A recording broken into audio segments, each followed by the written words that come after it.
We are in the midst of the chapters that describe generally the return of Bnei Yisrael. They're bad leaders, but God will be their leader. We're told beautifully in chapter 34, God will be their shepherd.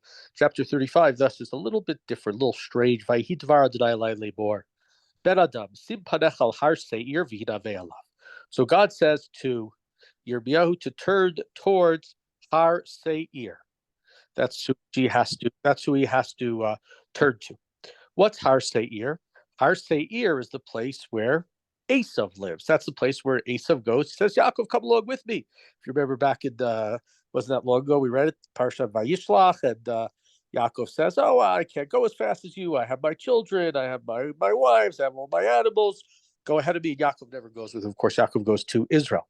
And thus, Har Seir is the place of Esav. Yamar Talo, and say to him, presumably being, as we'll see, it's the people of Edom.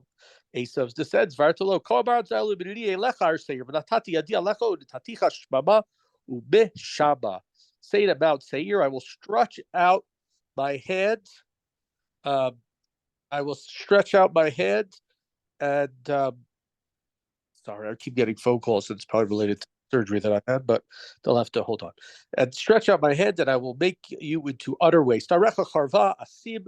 I will turn your towns into ruins, your cities will be desolation. Then you'll know that I will God. Yad, word 5. Hayot lecha evat olam, v'tager b'nei Yisrael al yedei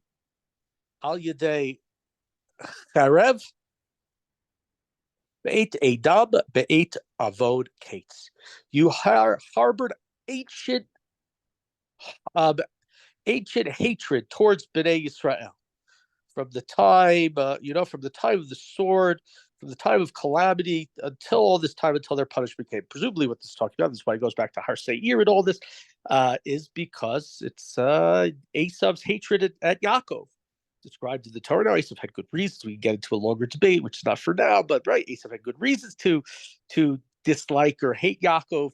Maybe say, I'm going to kill you after Yaakov tricks him. It's a little bit extreme, but Esav has good reasons to hate Yaakov. The Gemara says that there's a halacha. Esav sonet Yaakov. Esav hates Yaakov. I don't know if it's always true, but Esav in many ways is really darkened by the Midrash. It doesn't seem that terrible of a guy to me, but Midrash is when he kisses Yaakov, says he tried to bite him when he didn't want to let Yaakov get buried in Ma'arat HaMachpelah, according to the Midrash. And so there's a lot of stuff extra biblical, but generally in the Torah, the character of Esav is an okay guy. His descendants seem to be enemies of Israel, and that's the issue in this chapter. And that's why we're turning to Esav with his eternal hatred for Israel. Continuing, we're in Tiladab Esecha, V'dab Yird Fecha, Imlo Dab Sanet, V'dab Yirdefcha. As I swear by God, I will doom you with blood. With blood, I will pursue you. I swear, bloodthirsty hatred, I shall pursue you. I'll make Mount Seir an utter waste. Anybody who passes by it will see that it's empty. I will fill its mountains with bones, with the dead. Give otecha, the geotecha, v'cholafichecha, chalalei cherev yiplu vahem. Those slain by the sword will lie in your hills and in your valleys and all over your waters. I'll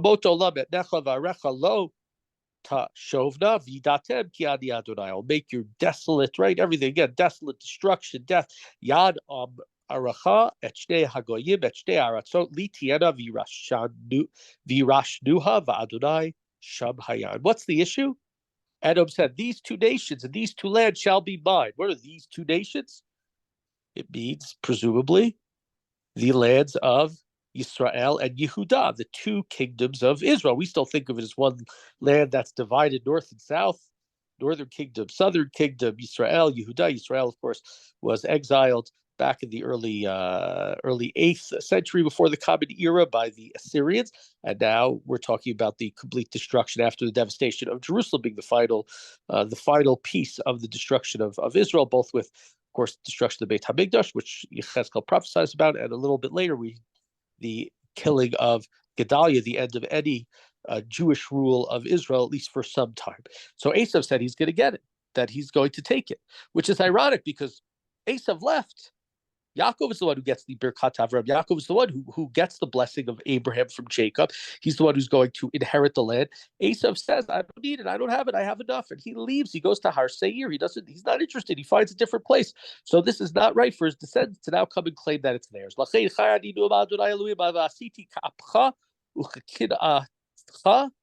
asita misinatecha bam, v'nodati bam ka'asher eshpatecha. Excuse me.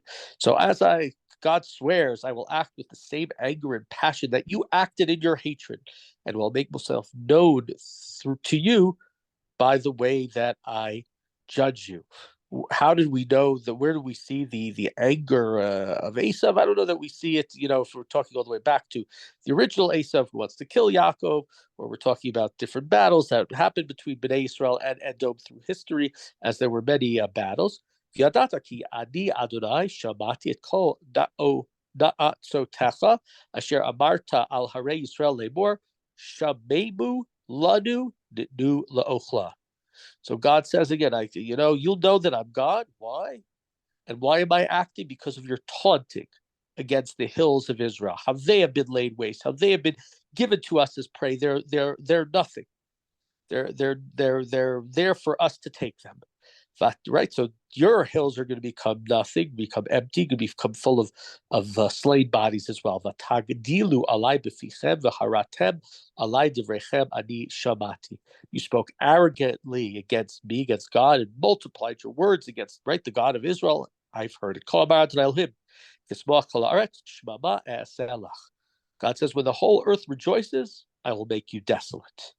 Kisimchatcha l'nachalat Beit Yisrael al asher shamema kein eselach shmema tieh har seir v'chol Edom kulo v'yadu ki ani Adonai. Finally, that last words, we actually have the word Edom. We had the word Adam earlier, but finally we mentioned who it is in Har Seir. And why is this? This is all. You rejoice when Israel was laid waste. And so the whole country of Seir, the whole of Edom, all of it will be laid to waste. And this way, Edom, you will know that I am God. Now, so here, this is, a big piece of this seems to be the hatred of Edom, many wars that Edom waged. What's interesting about this chapter is we already had a prophecy about Edom. We already said that Edom, along with Ammon and Moab and all the other nations who didn't stand by Bnei Israel, were going to be punished. And there's only a little bit about Edom. Really, there's a lot about Mitzrayim. There's a lot about Ammon, a lot about Tzor, or Tyre. Many chapters, not a lot about Edom. And seemingly because of this long-standing relationship, hatred between Edom and Israel, Edom's destruction is more of a comfort to Bnei Israel.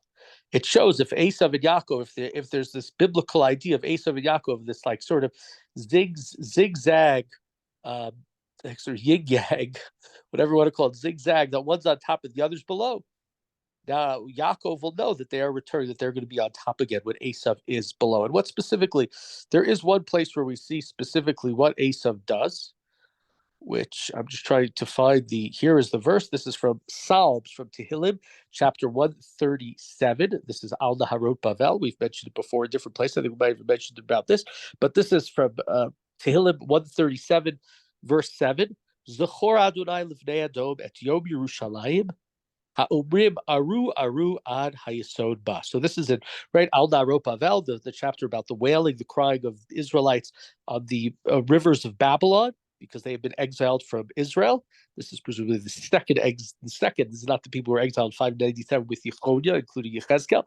This is the people who are now exiled after the complete destruction. And we pray out to God. We say, remember God. Remember against the Edomites, about the Edomites. On the day of Jerusalem's fall, how they cried, strip her to her very foundations. Aru, right? Make her naked. Strip her completely. And there we see a nation that presumably was supposed to be together with Bnei Israel, part of an alliance against the Assyrians, but they were not together with Bnei Israel. They were clearly fighting against Bnei Israel, and as a result of that, we have this prophecy against Edom mixed in with the prophecies about Bnei Israel, and it fits in with the whole rivalry between Yaakov and Esav. It fits in with the hatred of Esav. It fits in with, unfortunately, the hatred of his family, of his descendants. This is only Edom. There's a worse descendant of Esav, Amalek, who was the sort of the hater of morality, is how we would describe Amalek. And there are interesting backstories that blame some of Amalek's hatred not just on Esav, but on our patriarchs as well. Maybe we'll get to that one day, different time. But that's the story of the Talmud. But this is in the comfort because the downfall of this hateful enemy is supposed to bring Bnei Israel joy, show that God is once again in Bnei Israel's cover. Bnei Israel's is once again protecting Bnei Israel. I guess covering Bnei Israel would have been the right thing to say. Together with that, just one, I'll conclude with this. Just interesting to think about, right? All the times that when Arafat died, or when the United States captured Osama bin Laden and announced that he was dead, and you have people dancing and partying in the street, and there comes a question as to whether or not that is an inappropriate way to behave or not. And some people say yes, some people say no. People, at least in the Jewish world, point to a verse that says, "Binfol oivecha al tismach," when your enemy falls, you shouldn't rejoice, which may be more of like, do something right. Don't rejoice at the fall of your enemy. And there are others who say other things. And this verse, this chapter at least, seems to indicate that, I don't know if they're dancing in the street, but at least the inner joy of knowing that your enemies are there. It's not wrong to feel that when the destruction of evil people, destruction of terrorists. Maybe you don't go out and dance around the town and wear t-shirts, but perhaps it's at least saying to us that we can, at the very least, we can feel a great sense of inner joy that shows that God, this chapter, is back on the side of Israel.